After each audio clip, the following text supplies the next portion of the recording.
ನಾಮಕ್ಕೆ ಸ್ತೋತ್ರ ಉಂಟಾಗಲಿ. ಎಲ್ಲರೂ ಸತ್ಯವೇದ ತಂದಿದ್ದೀರಾ? ನಿಮಿಷನ ಪ್ರಾರ್ಥನೆ ಮಾಡಿ ವಾಕ್ಯಕ್ಕೆ ಹೋಗೋಣ. ಸ್ತೋತ್ರಗಂತಾನೆ ಸ್ತೋತ್ರಪ್ಪ. ನಮ್ಮ ಬಹಳ ಪ್ರೀತಿ ಮಾಡೋ ಕರ್ತನಾದ ಯೇಸು ಕ್ರಿಸ್ತನೇ, ಈ ಒಳ್ಳೆ ದಿವಸಕ್ಕಾಗಿ ಸ್ತೋತ್ರ ಮಾಡುತ್ತೇವೆ ರಾಜ. ನಿಮ್ಮ ದಾಸನ ಮರೆಸಿ ನಮ್ಮೊಂದಿಗೆ ಮಾತನಾಡೋದಕ್ಕಾಗಿ ಸ್ತೋತ್ರ ಕರ್ತನೆ. ಮಾತನಾಡೋದು ನೀವಲ್ಲ, ಪವಿತ್ರಾತ್ಮ ವಾಕ್ಯದಂತೆ ದೇವರೇ ನೀವು ನಮ್ಮೊಂದಿಗೆ ಮಾತನಾಡಿ ನಮ್ಮನ್ನು ವಾಕ್ಯದಿಂದ ಬಲಪಡಿಸಿ ಹೆಚ್ಚಾಗಿ ನನ್ನ ಹತ್ತಿರ ಸೇರೋದಕ್ಕೆ ಕೃಪೆ ಮಾಡಿಕೊಡಬೇಕೆಂದು ಯೇಸುವಿನ ನಾಮದಲ್ಲಿ ಪ್ರಾರ್ಥಿಸ್ತೇನೆ. Hallelujah, hallelujah, hallelujah. ದೇವರು ಅದ್ಭುತವಾಗಿ ಪ್ರತಿ ವಾರ ನಮ್ಮನ್ನು ನಡೆಸ್ಕೊಂಡು ಬಂದಿದ್ದಾರೆ. ಒಂದು ಒಳ್ಳೆ ವಾಗ್ದಾನ ಕೊಟ್ಟಿದ್ರು. ತಪ್ಪಿ ಹೋದ ಕುರಿಗಳನ್ನು ಏನ್ ಮಾಡೋದು? ದೇವರು ಹುಡುಕಿದನು. ಅವಾಗ ತಪ್ಪಿಸಿಕೊಂಡದನ್ನು ಅವರು ಹುಡುಕುವೆನು, ಓಡಿಸಿದ್ದನ್ನ ಮಂದೆಗೆ ಸೇರಿಸುವೆನು, ದುರ್ಬಲವಾದದನ್ನ ಬಲಗೊಳಿಸುವೆನು, ಮುರಿದ ಅಂಗವನ್ನ ಕಟ್ಟುವೆನು ಅಂತೇಳಿ ಮಾತು ಕೊಟ್ರು. ಅಂದ್ರೆ ತಪ್ಪಿ ಹೋಗಿದಂತ ಕುರಿಗಳನ್ನ ಮಂದೆಗೆ ಸೇರಿಸಿ, ನಂತರ ಅದು ತಪ್ಪಿ ಹೋದಂಥ ಕುರಿಗಳು ಕ್ರೈಸ್ತರ ಅನ್ಯರ ಅಂತ ಒಂದು ಮೊದಲನೇ ವಾಗ್ದಾನದ ಅಂಶದೊಂದಿಗೆ ನಾವು ಮಾತನಾಡಿ, ಎರಡನೇ ವಾರ ಆ ರೀತಿ ತಪ್ಪಿ ಹೋಗದಂತೆ ನಾವು ಹೆಚ್ಚು ದೇವರ ಹತ್ತಿರಕ್ಕೆ ಇರಬೇಕು ಅಂದರೆ ಒಬ್ಬ ವ್ಯಕ್ತಿಯ ಕುರಿತು ಅಂದರೆ ಅನೋಕನಿಂದ ನಾವು ಪಾಠನ ಕಲಿತು, ಮೂರನೇ ವಾರದಲ್ಲಿ ಯಾರು ಕ್ರೈಸ್ತರಿಗೆ ಜೊತೆಯಾಗಿರಬೇಕು, ದೇವರು ಜೊತೆಯಾಗಿರಬೇಕು ಅಂತ ನಾವು ಧ್ಯಾನ ಮಾಡಿದ್ವಿ. ಇವತ್ತು ಕೂಡ ಈ ಕ್ರೈಸ್ತರಿಗೇನೆ ಮುಖ್ಯವಾಗಿ ಈ ದಿವಸದಲ್ಲಿ ದೇವರು ವಾಕ್ಯಗಳನ್ನು ಕೊಡುವಂತರಾಗಿದ್ದಾರೆ. ಹಾಗಾದರೆ ಅನ್ಯರಿಗಿಂತ ಕ್ರೈಸ್ತರೇ ಇವಾಗ ಬದಲಾವಣೆ ಆಗಿದೆ. ಇವರು ಬದಲಾವಣೆ ಇಲ್ದಿರಾನೆ ನಮ್ಮ ರಾಜ್ಯದಲ್ಲಿ, ನಮ್ಮ ದೇಶದಲ್ಲಿ ಕ್ರಿಸ್ತನ ಒಂದು ಸುವಾರ್ತೆ ಪೂರ್ತಿಯಾಗಿ ಹೋಗಿ ಸೇರ್ತಾ ಇದೆ. ತುಂಬ ತಡೆಗಳು. ಕ್ರೈಸ್ತರಿಗೆ ಇರಬೇಕಾದ ಒಂದು ಸಮರ್ಪಣೆ ಯಾವುದು ಅನ್ನೋದೇ ಇವತ್ತಿನ ಅಂಶ. ಯಾಕಂತ ಹೇಳಿದ್ರೆ ಅನೋಕನಲ್ಲಿ ನಾವು ನೋಡಿದ್ವಲ್ಲ, ಅನೋಕ ಅಂತ ಹೇಳಿದ್ರೆ ಪ್ರತಿಷ್ಠೆ, ಸಮರ್ಪಣೆ, ಶಿಸ್ತು. ಅವನಲ್ಲಿ ಇದ್ದಂಥ ಸಮರ್ಪಣೆ ಕುರಿತು ಅವತ್ತು ನೋಡಿದ್ವಿ. ಈಗ ನಾವೆಲ್ಲ ಆತ್ಮೀಕ ಕ್ರೈಸ್ತರಾದ್ಮೇಲೆ, ಕ್ರೈಸ್ತರು ಅಂತ ಹೇಳಬೇಕು ಅಂದ್ರೆ ಮೊದಲನೇದಾಗಿ ಏನಿರಬೇಕು ಅಂತ ನೀವೆಲ್ಲ ತಿಳ್ಕೊಂಡಿದ್ದೀರಾ? ಕ್ರೈಸ್ತರು ಅಂತ ನಿಮ್ಮನ್ನ ಹೇಳಬೇಕು ಅಂದ್ರೆ ಇವತ್ತು ಅದನ್ನೇ ಅನೇಕರಿಗೆ ಗೊತ್ತಿಲ್ಲ. ಕ್ರೈಸ್ತರು ಅಂತ ಹೇಳಬೇಕು ಅಂದ್ರೆ ಸುವಾರ್ತೆ ಕೇಳಬೇಕು. ಯಾರು? ಒಬ್ಬ ವ್ಯಕ್ತಿ ಸುವಾರ್ತೆ ಕೇಳಬೇಕು, ಯೇಸುವನ್ನ ಅಂಗೀಕರಿಸಬೇಕು. ಯೇಸುವನ್ನ ಅಂಗೀಕರಿಸಿದ ಮೇಲೆ ಪಾಪ ಅರಿಕೆ ಮಾಡಬೇಕು, ಮಾನಸಾಂತರ ಹೊಂದಬೇಕು. ಮಾನಸಾಂತರ ಹೊಂದಿದ ಮೇಲೆ ಅವನ ರಕ್ಷಣೆ ಹೊಂದಿದ ಅಂತ ಹೇಳ್ತಾರೆ. ಆ ರಕ್ಷಣೆ ಹೊಂದಿದವನಿಗೆ ಗುರುತಾಗಿ ದೀಕ್ಷಾಸ್ನಾನ ತೆಗಿಬೇಕು. ದೀಕ್ಷಾಸ್ನಾನ ಹೊಂದಿದವನು ಕ್ರಿಸ್ತನನ್ನ, ಯೇಸು ಕ್ರಿಸ್ತನನ್ನ ಹಿಂಬಾಲಿಸಬೇಕು. ಆತನ ವಾಕ್ಯವನ್ನ ಕೈಗೊಂಡು ನಡಿಬೇಕು, ಅನುಸರಿಸಬೇಕು. ಅವನನ್ನ, ಯೇಸು ಕ್ರಿಸ್ತನ ಹಿಂಬಾಲಕರನ್ನ ಕ್ರೈಸ್ತರು ಅಂತೇಳಿ ಮೊದಲನೇದಾಗಿ ಅಂತ್ಯೋಕ್ಯ ಪಟ್ಟಣದಲ್ಲಿ ಕರೆದರು. ಹಲ್ಲೆಲೂಯಾ. ಎಲ್ಲಿ ಕರೆದ್ರು? ಅಂತ್ಯೋಕ್ಯ ಪಟ್ಟಣದಲ್ಲಿ ಕರೆದ್ರು. ಇವತ್ತು ಸ್ವಾರ್ಥ ಕೂಟಕ್ಕೆ ಬಂದವರೆಲ್ಲ, ಸಭೆಗೆ ಬಂದವರೆಲ್ಲ ಕ್ರೈಸ್ತರು ಅಂತ ಕರೆಯಲ್ಪಡುವುದಕ್ಕೆ ಸಾಧ್ಯವಿಲ್ಲ. ಅಂದ್ರೆ ಕ್ರೈಸ್ತರು ಅಂದ್ರೆ ಏನಾಗಿರ್ಬೇಕು? ಅವರು ಮಾನಸಾಂತರ ಹೊಂದಿ, ದೀಕ್ಷಾಸ್ನಾನ ಹೊಂದಿ, ಅವರು ಯೇಸುವನ್ನ ಹಿಂಬಾಲಿಸಬೇಕು. ಅವರೇ ಕ್ರೈಸ್ತರು. ಆದ್ರೆ ಕ್ರೈಸ್ತರಲ್ಲಿ ಇವತ್ತೇನು ಮಾಡ್ತಿದ್ದಾರೆ ಅಂತ ಹೇಳಿದ್ರೆ ಸಮರ್ಪಣೆ. ಅವರಾಗಿ ಅವರೇ ಕೆಲವು ವಿಷಯಗಳನ್ನ ಸಮರ್ಥಿಸಿಕೊಳ್ತಾರೆ. ಹೇಗೆ ಅಂತ ಹೇಳಿದ್ರೆ, ಸತ್ಯವೇದ ಏನು ಹೇಳ್ತಾ ಇದೆ ಅದನ್ನ ನಾವು ತಿಳಿದು ನಮ್ಮನ್ನ ಸಮರ್ಪಿಸಿಕೊಳ್ತಿದೀವ, ಅಥವಾ ನಾವೇ ನಮ್ಮ ಸ್ವಂತ ಜ್ಞಾನದಿಂದ ಸಮರ್ಪಿಸಿಕೊಳ್ಳುತ್ತಿದೀವ ಅಂತ ತಿಳುವಳಿಕೆ ಇಲ್ಲದಂತ ಕ್ರೈಸ್ತರು ಇವತ್ತಿನ ಜೀವಿತದಲ್ಲಿ ಭೂಮಿ ಮೇಲೆ ಇದ್ದಾರೆ. ಅದು ಎಲ್ಲ ಭಾಷೆಯಲ್ಲೂ ಇದ್ದಾರೆ, ಎಲ್ಲ ಕಡೆನೂ ಇದ್ದಾರೆ. ದೇವರ ವಾಕ್ಯ ರೋಮಾಪುರದವರಿಗೆ 12ನೇ ಅಧ್ಯಾಯದಲ್ಲಿ 1ನೇ ವಾಕ್ಯ 2ನೇ ವಾಕ್ಯವನ್ನು ನಾವು ಗಮನಿಸುವಾಗ, ರೋಮಾಪುರದವರಿಗೆ 12ನೇ ಅಧ್ಯಾಯ 1-2ನೇ ವಾಕ್ಯವನ್ನು ನಾವು ಗಮನಿಸುವಾಗ, ಆದುದರಿಂದ ಸಹೋದರರೇ, ದೇವರ ಕನಿಕರವನ್ನು ನಿಮ್ಮ ನೆನಪಿಗೆ ತಂದು ನಿಮ್ಮನ್ನು ಬೇಡಿಕೊಳ್ಳುವುದೇನೆಂದರೆ, ನೀವು ನಿಮ್ಮ ನಿಮ್ಮ ದೇವರನ್ನು ದೇವರಿಗೆ ಮೀಸಲಾಗಿಯೂ ಮೆಚ್ಚುಗೆಯಾಗಿಯೂ ಇರುವ ಸಜೀವ ಯಜ್ಞವಾಗಿ ಅರ್ಪಿಸಿರಿ. ಇದೇ ನಿಮ್ಮ ವಿವೇಕಪೂರ್ವಕವಾದ ಆರಾಧನೆಯು. ಈ ಮಾತನ್ನ ಕೇಳಿ ಪ್ರತಿಯೊಂದು ಆರಾಧನೆ ನಾವು ಹೇಳ್ತೀವಿ. ನಾನೇ ಒಂದು 1000 ಮೇಲೆ ಹೇಳಿದ್ದೀನಿ, ಸಜೀವ ಯಜ್ಞವಾಗಿ ನಮ್ಮನ್ನು ಅರ್ಪಿಸಬೇಕು, ನಾವು ಜೀವವುಳ್ಳವರಾಗಿ ಕಾಣಲ್ಪಡಬೇಕು ಅಂತೇಳಿ. ಎರಡನೇದಾಗ ಅವ್ರು ಹೇಳ್ತಾರೆ, ಇಲ್ಲಿ ಫಸ್ಟ್ ಹೇಳಿದ ಪ್ರಕಾರ ಕನಿಕರವನ್ನು ನಿಮ್ಮ ನೆನಪಿಗೆ ತಂದು ನಿಮ್ಮನ್ನು ಬೇಡಿಕೊಳ್ಳುವುದೇನೆಂದರೆ ನೀವು ನಿಮ್ಮ ದೇಹಗಳನ್ನು ದೇವರಿಗೆ ಮೀಸಲಾಗಿಯೂ ಮೆಚ್ಚುಗೆಯಾಗಿಯೂ ಇರುವ ಸಜೀವ ಯಜ್ಞವಾಗಿ ಅರ್ಪಿಸಿರಿ, ಇದೇ ನಿಮ್ಮ ವಿವೇಕಪೂರ್ವಕವಾದ ಆರಾಧನೆ ಅಂತ ಹೇಳ್ಬಿಟ್ಟು. ಅಲ್ಲಿಗೆ ಆರಾಧನೆಗೆ ಬರುವಂತವರಿಗೆ ಏನೇನು ಇರಬೇಕು ಅಂತಲೇ ಹೇಳಿದೆ. ನೆಕ್ಸ್ಟ್ ಓದಿ, 2ನೇ ವಾಕ್ಯ ಓದಿ. ಇಹಲೋಕದ ನಡವಳಿಕೆಯನ್ನು ಅನುಸರಿಸದೆ ಯಾವುದನ್ನು ಅನುಸರಿಸೋಣ ಅಂದ್ರೆ ಇಹಲೋಕದ ನಡವಳಿಕೆಯನ್ನು ಅನುಸರಿಸದೆ. ಅವಾಗ ಕ್ರೈಸ್ತರು ಯಾವ್ದನ್ನು ಹಿಂಬಾಲಿಸಬೇಕು? ಕ್ರಿಸ್ತನ ವಾಕ್ಯದ ಆಜ್ಞೆಗಳನ್ನ ನಿಯಮಗಳನ್ನ ಅನುಸರಿಸಬೇಕು. ಇಹಲೋಕದ ನಡವಳಿಕೆ ನಮಗೆ ಅನುಸರಿಸುವ. ನೆಕ್ಸ್ಟ್ ಓದಿ. ಅನುಸರಿಸದೆ ನೂತನ ಮನಸ್ಸನ್ನು ನೂತನ ಮನಸ್ಸು ಅಂದ್ರೆ ಯಾವಾಗ ನೀವು ಮಾನಸಾಂತರ ಹೊಂದುತ್ತೀರೋ, ಯಾವಾಗ ನೀವು ಮಾನಸಾಂತರ ಹೊಂದಿ ರಕ್ಷಣೆ ಹೊಂದಿದೀವಿ ಅನ್ನೋದಕ್ಕೆ ಗುರುತಾಗಿ ನೀರಿನಲ್ಲಿ ಮುಳುಗ್ತಿರೋ, ದೀಕ್ಷಾಸನ ತೆಗೆದುಕೊಳ್ತಿರೋ, ಹಳೇದು ಹೋಗಿ ಹೊಸದು ಬರಬೇಕು. ಅಂದ್ರೆ ಹಳೆ ಸ್ವಭಾವಗಳು, ಹಳೆ ಗುಣಗಳು, ಹಳೆ ಲಕ್ಷಣಗಳ ಹೋಗಿ ಹೊಸದು ಬರಬೇಕು. ಅದನ್ನ ನೂತನ ಮನಸ್ಸು. ನೆಕ್ಸ್ಟ್ ಓದಿ. ನೂತನ ಮನಸ್ಸನ್ನು ಹೊಂದಿಕೊಂಡು ಪರಲೋಕದ ಭಾವದವರಾಗಿರಿ. ಈ ಭೂಮಿ ಮೇಲೆ ಒಂದು ಭಾವ ಇದೆ, ಆ ಭಾವನ ಬಿಟ್ಟು ಪರಲೋಕದ ಭಾವ ಅಂದ್ರೆ ಈ ಭೂಮಿಯ ಮೇಲಿರುವಂತ ಗುಣವನ್ನ ಬಿಟ್ಟು ಪರಲೋಕದ ಗುಣವನ್ನ ನಾವೇನ್ ಮಾಡ್ಕೋಬೇಕು? ಧರಿಸಿಕೊಳ್ಳಬೇಕು. ನೆಕ್ಸ್ಟ್ ಓದಿ. ಹೀಗಾದರೆ ದೇವರ ಚಿತ್ತಾನುಸಾರಕ್ಕಾದದ್ದು ಅಂದರೆ ಉತ್ತಮವಾದದ್ದು, ಮೆಚ್ಚುಗೆಯಾದದ್ದು, ದೋಷವಿಲ್ಲದ್ದು ಯಾವುದೆಂದು ವಿವೇಚಿಸಿ ತಿಳಿದುಕೊಳ್ಳುವಿರಿ. ದೊಡ್ಡ ಅಂಶ ಇದೆ. ಸಜೀವ ಯಜ್ಞ ಏನು ಅಲ್ವಾ? ಇಲ್ಲಿ ಹೇಳ್ತಾ ಇದೆ, ಏನಂತ ಹೇಳ್ತಾರೆ? ಸಜೀವ ಯಜ್ಞ. ಆ ಸಜೀವ ಯಜ್ಞ ಅಂತ ಹೇಳುವಾಗ ಅದಕ್ಕೆ ಮೇಲೆ ಏನ್ ಹೇಳ್ತಾರೆ?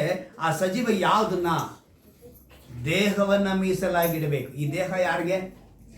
ದೇವರಿಗೆ. ಮಣ್ಣಿಗೆ ಮಣ್ಣಾಗಿ ಹೋಗೋದಲ್ವಾ? ಮಣ್ಣಿಗೆ ಮಣ್ಣಾಗಿ ಹೋಗೋ ದೇಹನ ಏನಕ್ಕೆ ಕೇಳ್ತಾ ಇದ್ದಾರೆ ದೇವರು? ನಾವೆಲ್ಲ ಹೇಳ್ತೀವಲ್ಲ, ಅಯ್ಯೋ ಉಪ್ಪು ಖಾರ ತಿನ್ನೋ ದೇಹ ಏನ್ ಬಿಡ್ರಿ, ಮಣ್ಣಿಗೆ ಮಣ್ಣಾಗಿ ಹೋಗೋದು ಇರೋವರೆಗೂ.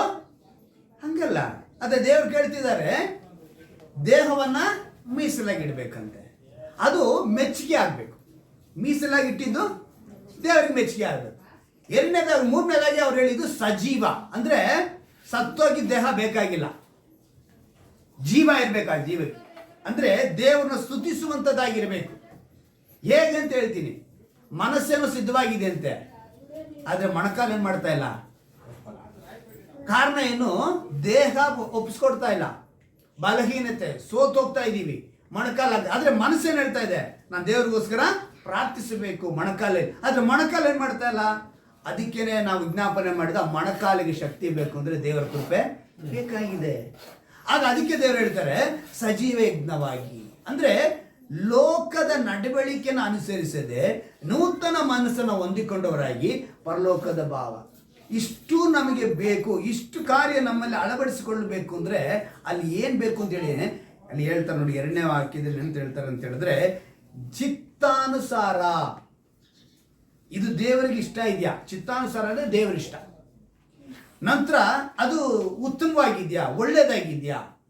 ನಂತರ ಹೇಳ್ತಾರೆ ಅದು ದೇವರಿಗೆ ಮೆಚ್ಚುಗೆ ಆಗಿದ್ಯಾ, ಇದು ದೋಷವಿಲ್ಲದಾಗಿದ್ಯಾ ದೇವರಿಗೆ, ಅದು ಅಥವಾ ದೇವರಿಗೆ ದೃಷ್ಟಿಯಲ್ಲಿ ಅದು ದೋಷನ. ಹಾಗಾದ್ರೆ ನಾವೇನ್ ಮಾಡಬೇಕು? ಇದನ್ನ ವಿವೇಚಿಸಿ ತಿಳಿದುಕೊಳ್ಬೇಕು. ಇದನ್ನ ತಿಳಿದು ಸಾಧ್ಯ ಅಂತ ಹೇಳಿದ್ರೆ ನಮ್ಮ ದೇವರು ಹೇಳ್ತಾರೆ ಅಂತ ಹೇಳಿದ್ರೆ, ಪೌಲನು ರೋಮ ಪಟ್ಟಣಕ್ಕೆ ಬರೆಯುವಾಗ ಇದೆಲ್ಲ ನಿಮ್ಗೆ ಬೇಕು, ಇದನ್ನ ತಿಳ್ಕೋಬೇಕು ಅಂದ್ರೆ ನಮ್ಮ ದೇವ್ರು ಎಂತವ್ರು ಅಂತ ತಿಳ್ಕೊಳ್ಳಿ. ಮೊದಲನೇದಾಗಿ ದೇವ್ರು ಎಂತವ್ರು ಅಂತ ತಿಳ್ಕೊಂಡಾಗಲೇ 11ನೇ ಅಧ್ಯಾಯಕ್ಕೆ ಬನ್ನಿ. 11ನೇ ಅಧ್ಯಾಯದಲ್ಲಿ 34ನೇ ವಾಕ್ಯವನ್ನು ಗಮನಿಸಿ. ಕರ್ತನ ಮನಸ್ಸನ್ನ ತಿಳಿದುಕೊಂಡವನಾರು. ಏನಂತೆ? ಕರ್ತನ ಮನಸ್ಸನ್ನ ತಿಳಿದುಕೊಂಡವನಾರು, ಆತನಿಗೆ ಆಲೋಚನಾ ಕರ್ತನು ಯಾರು? ನಾವು ದೇವರಿಗೆ ಆಲೋಚನೆ ಹೇಳಂಗಿಲ್ಲ, ದೇವರೇ ಆಲೋಚನಾ ಕರ್ತನು. ನಾವು ದೇವರಿಗೆ ಆಲೋಚನೆ ಹೇಳಕ್ ಹೋಗ್ತೀವಿ ಕೆಲವು ಸಮಯ. ಏನ್ ಮಾಡ್ತೀವಿ ನಾವು? ದೇವರಿಗೆ ಆಲೋಚನೆ ಹೇಳಕ್ ಹೊಳ್ತೀವಿ.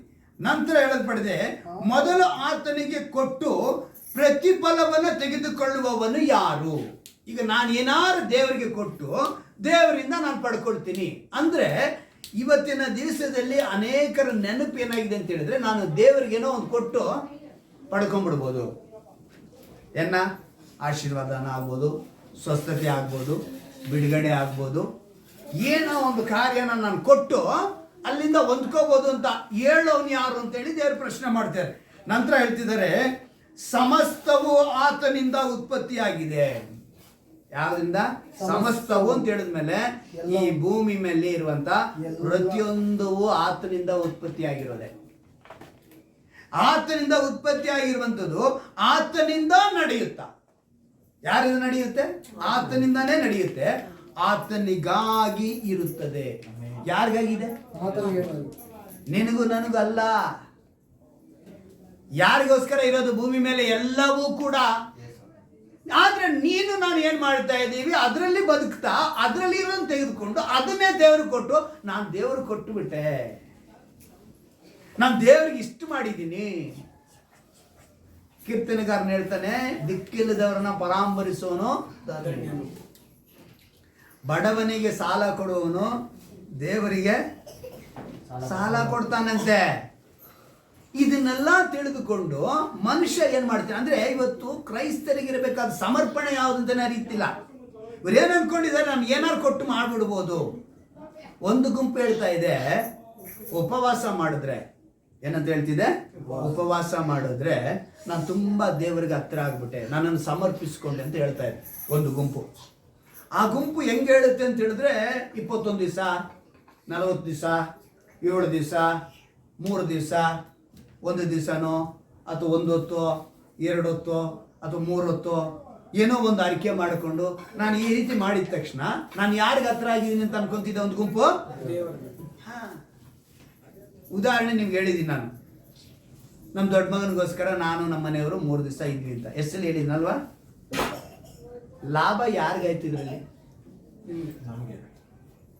ನನಗೂ ನನ್ನ ಹೆಂಡತಿಗೂ ನಮ್ಗೆ ಕೊಟ್ಟಂತ ಮೊದಲನೇ ಮಗನಿಗೋಸ್ಕರ ನಾವು ಮಾಡಿದ ಪ್ರತಿಫಲ ಇವತ್ತಿಗೂ ಅವನ ಆರೋಗ್ಯ ಇರೋದಕ್ಕೆ ಮಾಡಿದಂತ ಲಾಭ ಯಾರಿಗೆ ಅಂತ ಹೇಳಿದ್ರೆ ನನಗೂ ನನ್ನ ಮನೆಗೂ. ದೇವ್ರಿಗೆ ಏನಾರು ಲಾಭ ಆಯ್ತಾ? ಸೊ ಉಪವಾಸ ಇದ್ದಿದ್ದು ಯಾರ ಲಾಭಕ್ಕಾಗಿ? ನಮ್ಮ ಲಾಭಕ್ಕಾಗಿ. ಮೊದಲನೇದಾಗಿ ವೈಜ್ಞಾನಿಕವಾಗಿ ಸೈಂಟಿಫಿಕ್ ಆಗಿ ನಾವು ಉಪವಾಸ ಇದ್ರೆ ನಮ್ಮ ಶರೀರಕ್ಕೆ ಒಳ್ಳೇದು. ಅರ್ಥ ಆಯ್ತಾ?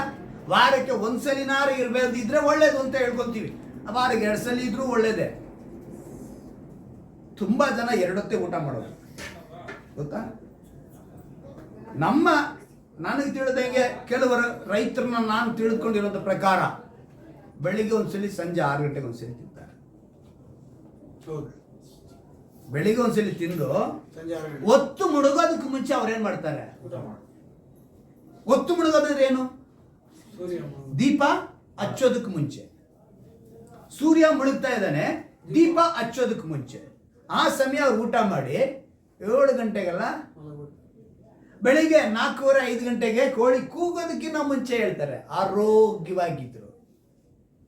ನಾವು ರಾತ್ರಿ 10 ಗಂಟೆಯಲ್ಲಿ 2 ಪ್ಲೇಟ್ ಬಿರಿಯಾನಿ ಹೊಡಿತೀವಿ, 5 ಪರೋಟ ಹೊಡಿತೀವಿ, 1 kg ಮಟನ್ ತಿಂತೀವಿ. ಎಷ್ಟು ಗಂಟೆಯಲ್ಲಿ? 12 ಗಂಟೆ. ಈಗ IT ಕಂಪನಿಯಲ್ಲಿ ಕೆಲಸ ಮಾಡೋ ಹುಡುಗರು 3 ಗಂಟೆ ರಾತ್ರಿಯಲ್ಲಿ ಹೋಗಿ ತಿಂತಾರೆ. ನಾನು ಬನಶಂಕರಿಗೆ ಹೋಗ್ತಿದ್ನಲ್ಲ, ಅವನು ಫುಟ್ಪಾತಲ್ಲಿ ದೋಸೆ ಮಾಡೋದು, 99 ವೆರೈಟಿ ದೋಸೆ ಅಂತ ಹಾಕಿರ್ತಾನೆ.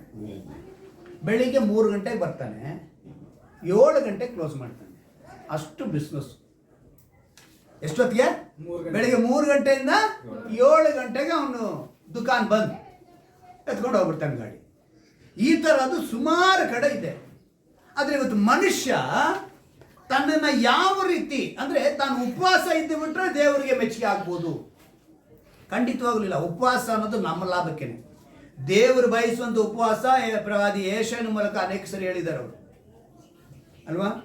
ಆ ರೀತಿ ಉಪವಾಸನೆ ದೇವರು ಬಯಸೋದು. ನಾನು ಉಪವಾಸ ಇದ್ದುಬಿಟ್ಟು ನನ್ನ ಲಾಭಕ್ಕೋಸ್ಕರ ಇದ್ದು ನಾನೇನು ಅಂದ್ಕೊಳ್ತಾ ಇದ್ದೀನಿ, ನನ್ನನ್ನು ನಾನೇ ಹೇಳ್ಕೊತಾ ಇರೋದು, ನಾನು ದೇವರ ಹತ್ರ ನನ್ನನ್ನು ಸಮರ್ಪಿಸಿಕೊಂಡಿದ್ದೀನಿ.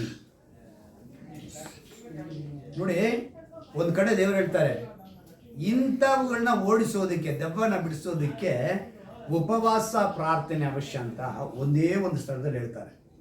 ಅಂದರೆ ವರಗಳಿಗೋಸ್ಕರ ಉಪವಾಸ ಇರ್ಬೋದು. ಒಂದು ವರ ಬೇಕಾಗಿದೆ. ಏನಕ್ಕೆ ವರ ಬೇಕಾಗಿದೆ ಅಂತ ಹೇಳಿದ್ರೆ, ನಮ್ಮ ಶರೀರ ನಮ್ಮನ್ನು ಮಂದ ಮಾಡಿ ದೇವರ ಪಾದದಲ್ಲಿ ಕುಳಿತುಕೊಳ್ಳೋದಕ್ಕೆ ನಮ್ಗೆ ಆಯಾಸ ಆಗಿ, ಯಾಕೆಂದರೆ ಹೊಟ್ಟೆ ತುಂಬ ಊಟ ಇತ್ತು ಅಂದರೆ ಖಂಡಿತವಾಗಲೂ ದೇವರ ಹತ್ರ ನಾವು ಪ್ರಾರ್ಥನೆ ಮಾಡೋದಕ್ಕಾಗಲ್ಲ. ಸ್ವಲ್ಪ ಹೊಟ್ಟೆ ಚೂರು ಅನ್ಬೇಕು. ಯಾವಾಗಲೂ ಅಷ್ಟೇ, ನಿಮಗೆ ನೆನಪಿನಲ್ಲಿ ಇಟ್ಕೊಳ್ಳಿ, ಮಿಕ್ಸಿನಲ್ಲಿ ಪೂರ್ತಿಯಾಗಿ ಹಾಕ್ಬಿಟ್ಟು ನೀವು ಮಿಕ್ಸಿ ಮಾಡೋಕ್ಕೆ ಆಗದೇ ಇಲ್ಲ. ಎಷ್ಟಿರ್ಬೇಕು? ಅರ್ಧ ಇರ್ಬೇಕು. ಅದೇ ತರ ಶರೀರ. ಒಂದು ಲಿಮಿಟ್ ಇದ್ರೆ ನೀವೆಲ್ಲಾದ್ರೂ ಚೆನ್ನಾಗಿರ್ತೀರ. ಆದ್ರೆ ಪೂರ್ತಿ ಹೋಗ್ಬಿಡ್ತು ಅಂದ್ರೆ ದೇವ್ರು ಅದಕ್ಕೆ ಹೇಳ್ತಾರೆ, ಕಂಠಕ್ಕೆ ಕತ್ತಿ ಹಾಕು. ಯಾರಿಗೆ? ಕಂಠಕ್ಕೆ. ಚಾಕು ತಗೊಂಡು ನೀನು ಕುಯ್ದು ಬಿಡದ ಅಲ್ಲ, ಅಲ್ಲಿಗೆ ನಿಲ್ಸು. ಅದಕ್ವರೆಗೆ ಏನು ಹೋಗ್ಬೇಡ. ಕಂಠಕ್ಕಿಂತ ಮೇಲಕ್ಕೆ ಅಂದ್ರೆ ನಮ್ಮ ಜನ ಕಂಠಕ್ವರೆಗೂ ಬರ್ತಾರೆ ಅಂತ ದೇವ್ರಿಗೆ ಮೊದಲೇ ಗೊತ್ತಿತ್ತು. ಅದಕ್ಕೆ ಸೊಲೊಮೋನ ಮೂಲಕ ಬರ್ಸಿದವರು. ಆಗಿರೋವಾಗ ಈಗ ಉಪವಾಸ ಅನ್ನೋದು ನಮಗೆ. ಆದ್ರೆ ಒಂದು ಕಡೆ ದೇವರು ಒಂದು ಮಾತನ್ನ ಹೇಳ್ತಾರೆ, ನಂಬಿಕೆ ಬಹಳ ಅವಶ್ಯಕವಾಗಿದೆ. ಲೂಕನ ಬರ ಸುವಾರ್ತೆಯಲ್ಲಿ ಒಂದು ಮಾತು ಬರೆಯಲ್ಪಟ್ಟಿದೆ. ಲೂಕನ ಬರ ಸುವಾರ್ತೆ 17ನೇ ಅಧ್ಯಾಯ. ಇದು ಮತ್ತಾಯನದಲ್ಲೂ ಇರುತ್ತೆ, ಎಲ್ಲಾ ಕಡೆನೂ ಇದೆ. ಆದ್ರೆ ಲೂಕನ ಬರೆದ್ರೆ ಒಂದು ಮಾತನ್ನ 5-6ನೇ ವಾಕ್ಯ ನೋಡುವಾಗ, ಅಪೊಸ್ತಲರು ಸ್ವಾಮಿಗೆ ನಮ್ಮ ನಂಬಿಕೆಯನ್ನು ಹೆಚ್ಚಿಸು ಎಂದು ಹೇಳಲು ಸ್ವಾಮಿಯು ಸಾಸಿವೆ ಕಾಳಷ್ಟು ನಂಬಿಕೆ ನಿಮಗಿದ್ದರೆ ನೀವು ಈ ಹತ್ತಿ ಮರಕ್ಕೆ ನೀನು ಬೇರು ಸಹಿತ ಕಿತ್ತುಕೊಂಡು ಹೋಗಿ ಸಮುದ್ರದಲ್ಲಿ ನಾಟಿಕೋ ಎಂದು ಹೇಳಿದರು. ಅದು ನಿಮ್ಮ ಮಾತನ್ನು ಕೇಳುವುದು. ನಮ್ಗೆ ಯಾಕೆ ದೇವ್ರೆ ಇದನ್ನ ಬಿಡಿಸಕ್ಕಾಗಿಲ್ಲ ಅಂತ ಹೇಳಿದಾಗ, ಯಾಕೆ ನಿಮ್ಗೆ ನಂಬಿಕೆ ಇಲ್ದಂಗೆ ಆಗೋಯ್ತು ಅಂದ್ರೆ, ಆ ನಂಬಿಕೆಯ ಒಂದು ಶಕ್ತಿ, ಪವರ್, ಅದನ್ನ ಅಲ್ಲಿ ದೇವ್ರು ತೋರಿಸಿದ್ರು. ಅದಕ್ಕಂದ್ಬಿಟ್ಟು ಹೋಗಿ ನಾವು ನಂದಿ ಬೆಟ್ಟನ ಹೋಗಿ ನೋಡಿಕೊಂಡು ನಾನು ನಂಬಿಕೆಯಿಂದ ಹೇಳ್ತಾ ಇದ್ದೀನಿ, ನಂದಿ ಬೆಟ್ಟ ಇಲ್ಲಿಂದ ಕಿತ್ಕೊಂಡು ಹೋಗು ಅಂತ ಹೇಳೋದಲ್ಲ. ಅರ್ಥ ಆಯ್ತಾ? ನಂದಿ ಬೆಟ್ಟ ತರ ಇರೋ ನಿನ್ನ ಸಮಸ್ಯೆ, ನಿನ್ನ ಸಂಕಟ, ನಿನ್ನ ವೇದನೆ, ಅದನ್ನ ನಾವೇನ್ ಮಾಡಬಹುದು? ಕಿತ್ಕೊಂಡು ಹೋಗು ಅಂತ ಹೇಳಿದ್ರೆ ಸಮುದ್ರದಲ್ಲಿ ಹೋಗಿ ಬಿದ್ದೋಗ್ಬಿಡುತ್ತೆ ಅಂತ ಅರ್ಥ. ಆ ಸಮುದ್ರದಲ್ಲಿ ಬಿದ್ದೋಗಿ ನಾನು ಯಾರು ಕಂಡು ತಗೊಂಡ್ಬರೋದಕ್ಕೆ ಸಾಧ್ಯ ಇಲ್ಲ. ಹಾಗೆ ದೇವರು ನಮ್ಮ ಪಾಪಗಳನ್ನ ಕೂಡ ಎಲ್ಲಿ ಬೆನ್ನಿನ ಹಿಂದೆ ಹಾಕ್ತೀನಿ ಅಂತಾರೆ, ಸಮುದ್ರದ ಆಳದಲ್ಲಿ ಹಾಕಿದ್ದೀನಿ ಅಂತಾರೆ. ಅಂತ ದೇವರ ಹತ್ರ ಇವತ್ತು ಸಮರ್ಪಣೆ ಅಂತ ಹೇಳಿಕೊಂಡು ನಾವೇನ್ ಮಾಡ್ತಾ ಇದ್ದೀವಿ? ಉಪವಾಸನೂ ಸಾಧ್ಯವಿಲ್ಲ. ಇನ್ನೊಂದು ಗುಂಪಿದೆ. ಈ ಗುಂಪು ಏನಂತ ಹೇಳಿದ್ರೆ, ಮದುವೆ ಮಾಡಿಕೊಳ್ಳೋದು. ಮದುವೆ ನಾವು ಮಾಡಿಕೊಳ್ಳಲ್ಲ, ನಾವೇನಾಗಿರ್ತೀವಿ? ಒಂಟಿಯಾಗಿ ಬ್ರಹ್ಮಚಾರಿಯಾಗಿದ್ದು. ಅಂದ್ರೆ ಇವತ್ತು ಕ್ರೈಸ್ತರಿಗೆ ಇರಬೇಕಾದ ಸಮರ್ಪಣೆ, ಅದ್ರ ಕುರಿತು ನಾವು ನೋಡ್ತಾ ಇರೋದು. ಇವತ್ತು ಈ ಸಮರ್ಪಣೆ ಕುರಿತು ಕೆಲವರು ಉಪವಾಸ ಇರ್ತಾರೆ. ಯಾಕಂದ್ರೆ ಒಂದಾನೊಂದು ಕಾಲದಲ್ಲಿ ಅಡವಿಗೆ ಹೋಗಿ ಒಬ್ಬನು ಕುಳಿತುಕೊಂಡು ದೇವರ ಹತ್ರದ ವರ ಪಡೆದುಕೊಳ್ಳಬೇಕು, ಏನು ತಿಳಿದಿರ ಕೂತ್ಕೊಳ್ತಿದ್ದ. ಅವನನ್ನೇ ನಾವು ಋಷಿಗಳು ಅಂತ ಹೇಳ್ತಾ ಇದ್ವಿ. ತಪಸ್ಸು ಮಾಡ್ತಾ ಇದ್ರು ಅಲ್ವಾ? ಅವರು ವರ ಬೇಕು, ದೇವ್ರ ನನ್ನ ಹತ್ರ ಒಲಿಬೇಕು, ದೇವರ ಒಲಿಮೆ ನನಗೆ ಬೇಕು ಅಂತೇಳಿ ತಪಸ್ಸು ಮಾಡ್ತಾ ಇದ್ರು. ಅದೇ ಒಂದು ಕಾಪಿ ಇವತ್ತು ಕ್ರೈಸ್ತರಲ್ಲಿ. ನಾನು ಕೂಡ 40 ದಿವಸ ರೂಮಲ್ಲೇ ಇದ್ಬಿಡ್ತೀನಿ, 21 ದಿವಸ ರೂಮಲ್ಲೇ ಇಡ್ಬಿಡ್ತೀನಿ, ನಾನೇನ್ ಮಾಡ್ಬಿಡ್ಬೋದು? ದೇವ್ರನ್ನ ನಾನು ಒಲಿಸ್ಕೋಬಹುದು? ಖಂಡಿತವಾಗಲೂ ಇಲ್ಲ. ದೇವರು ಎಲ್ಲೂ ಆ ರೀತಿ ನೀವು ಆ ರೀತಿ ಇದು ಬಿಟ್ರೆ ನಾನು ನಿಮ್ಮ ಅಧೀನಕ್ಕೆ ಬಂದ್ಬಿಡ್ತೀನಿ ಅಂತ ಹೇಳಲೇ ಇಲ್ಲ. ಆದ್ರೆ ಉಪವಾಸ ಇರಬೇಡಿ ಅಂತ ಹೇಳ್ತಿಲ್ಲ, ಉಪವಾಸ ಬೇಕು. ಆದ್ರೆ ಉಪವಾಸದಿಂದ ನನ್ನ ಸಮರ್ಪಣೆ ಆಗೋಯ್ತು ದೇವರಿಗೆ, ನಾನು ಸಮರ್ಪಿಸಿಕೊಂಡೆ ಅಂತ ಹೇಳೋ ಹಾಗಿಲ್ಲ. ಸೊ ಉಪವಾಸ ಒಂದು ಸಮರ್ಪಣೆಯ ಗುರುತೇ ಅಲ್ಲ. ಈಗ ಎರಡನೇ ಗುಂಪು ಮದುವೆ ಕುರಿತು ಹೇಳ್ತಾ ಇದೆ. ನಾವು ಮದುವೆ ಆಗಲ್ಲ, ಅದು ಸ್ತ್ರೀ ಆಗ್ಬೋದು, ಪುರುಷ ಆಗ್ಬೋದು. ಯಾಕಂದ್ರೆ ಇದೆಲ್ಲ ನಾನು ಏನು ಹೇಳಕ್ಕೆ ಬರ್ತೀನಿ ಗೊತ್ತಾ? ಶತ್ರು ದೇವರು ಮಾಡಿರುವಂಥದ್ರ ಮೇಲೆ, ನಾನು ಕಳೆದ ವಾರದಲ್ಲಿ ಕೂಡ ಹೇಳಿದೆ, ದೇವರು ಏನು ಯಾರನ್ನ ಉಂಟು ಮಾಡಿದ್ದು? ಗಂಡು ಹೆಣ್ಣು. ಈಗ ಗಂಡು ಹೆಣ್ಣಾಗಿ ಮಾಡಿದ್ದಂತ ಆ ಒಂದೇ ಶರೀರದಲ್ಲಿ ದೇವರೇನು ಮಾಡಿದ್ರು? ಇವರಿಗೆ ಸರಿಯಾದ ಜೋಡಿ ಇಲ್ಲ ಅಂತೇಳಿನೇ ಬೇರೆಯನ್ನ ಸಪ್ರೇಟ್ ಮಾಡೋದು. ಅಲ್ಲಿಗೆ ಒಂದು ಜೊತೆ ಬೇಕು. ಅವಾಗ ಕ್ರಿಸ್ತನು ಯಾವ ರೀತಿಯಾಗಿ ನಮ್ಮ ಜೊತೆ ಇರಬೇಕು, ನಾನು ಕಳೆದ ವಾರ ನೋಡಿ. ಈಗ ಅದೇ ಸ್ಥಳದಲ್ಲಿ ನಾವು ಇನ್ನೊಂದು ಕಾರ್ಯನ ನಾವು ನೋಡಬೇಕಾಗುತ್ತೆ. ದೇವರ ಹತ್ತಿರ ಆಗೋದಕ್ಕೆ ದೇವರು ಏನೊಂದು ಮಾತನ್ನು ಹೇಳ್ತಾನೆ, ಪೌಲನು ಏನನ್ನು ಒಂದು ಮಾತು ಹೇಳ್ತಾನೆ. ಮೊದಲನೇದಾಗಿ 1 ಕೊರಿಂಥದವರಿಗೆ 7ನೇ ಅಧ್ಯಾಯ, ನಾನು ಒಂದು ಕೆಲವು ವಿಷಯಗಳನ್ನ ಓದ್ತೀನಿ, ಗಮನ ಇಟ್ಟು ಕೇಳಿ ನೀವು. 25ನೇ ವಾಕ್ಯವನ್ನ ಏನಂತ ಹೇಳ್ತಾನೆ ಪೌಲನು ಅನ್ನೋದನ್ನ. ಕನ್ನಿಕೆಯರನ್ನು 1 ಕೊರಿಂಥದವರಿಗೆ 7ನೇ ಅಧ್ಯಾಯ 25ನೇ ವಾಕ್ಯ. ಕನ್ನಿಕೆಯರನ್ನು ಕುರಿತು ಕರ್ತನಿಂದ ಬಂದ ಆಜ್ಞೆ ನನಗೆ ಯಾವುದೂ ಇಲ್ಲ, ಅಂದರೆ ನಂಬಿಗಸ್ತನಾಗಿರುವುದಕ್ಕೆ ಕರ್ತನಿಂದ ಕರುಣೆಯನ್ನು ಹೊಂದಿದವನಾಗಿ ನನ್ನ ಅಭಿಪ್ರಾಯವನ್ನ ಹೇಳುತ್ತೇನೆ. ಕೆಲವರು ಇದನ್ನ ಹಿಡ್ಕೊಂಡಿದ್ದಾರೆ. ಪೌಲನು ಏನಂತ ಹೇಳ್ತಿದ್ದಾನೆ, ಮದುವೆ ಮಾಡಿಕೊಳ್ಳೋ ವಿಷಯ ಅವ್ರಿಗೆ ಬಿಟ್ಟಿದ್ದಂಥ ಚಾಯ್ಸ್. ಏನಂತ ಹೇಳಿ, ಅವ್ರಿಗೆ ಬಿಟ್ಟಂತ ಆರಿಸುವಿಕೆ. ಆದ್ರಿಂದ ನಾವು ಹತ್ರ ದೇವರಿಗೆ ಹೋಗ್ತೀವಿ. ಆದ್ರೆ ಇಲ್ಲಿ ಪೌಲನು ಸ್ಪಷ್ಟವಾಗಿ ಹೇಳ್ತಾನೆ, ಅಪ್ಪ ಇದು ದೇವರ ಅಪ್ಪಣೆ ಅಲ್ಲ, ಇದು ನನ್ನ ಅಭಿಪ್ರಾಯ ಅಂತ ಹೇಳ್ತಾನೆ. ನನ್ನ ಅಭಿಪ್ರಾಯ ಏನು ಕನ್ನಿಕೆಯರ ಕುರಿತು ಅಂತ ಹೇಳಿ ನಂತರ ಅವನು ಹೇಳುವಂತ ಮಾತುಗಳನ್ನು ನೋಡುವಾಗ, ಈಗಿನ ಕಷ್ಟ ಕಾಲದ ನಿಮಿತ್ತ ಜನರು ಇದ್ದ ಹಾಗೆ ಇರುವುದು ಒಳ್ಳೆಯದು. ಈಗಿರೋಂಥ ಸಮಯಕ್ಕೆ ನೋಡಿ, ಜನರು ಇದ್ದ ಹಾಗೆ ಇದ್ದು ಬಿಟ್ರೆ ಒಳ್ಳೆಯದು ಅಂತ ಹೇಳಿ, ಹೆಂಡತಿಯನ್ನ ಕಟ್ಟಿಕೊಂಡಿದ್ದೀಯೋ ಬಿಡುಗಡೆಯಾಗುವುದಕ್ಕೆ ಪ್ರಯತ್ನಿಸಬೇಡ. ಮದುವೆ ಆಗಿದೆಯಾ, ಅವಳನ್ನ ಬಿಡಬೇಕು ಅಂತ ಪ್ರಯತ್ನ ಮಾಡಬೇಡ. ನಂತರ ಹೇಳ್ತಾರೆ, ಹೆಂಡತಿಯ ಕಟ್ಟಿಲ್ಲದವನಾಗಿದ್ದೀಯೋ ಹೆಂಡತಿಯನ್ನು ದೊರಕಿಸಿಕೊಳ್ಳುವುದಕ್ಕೂ ಆತರ ಪಡಬೇಡ ಅಂತಾರೆ.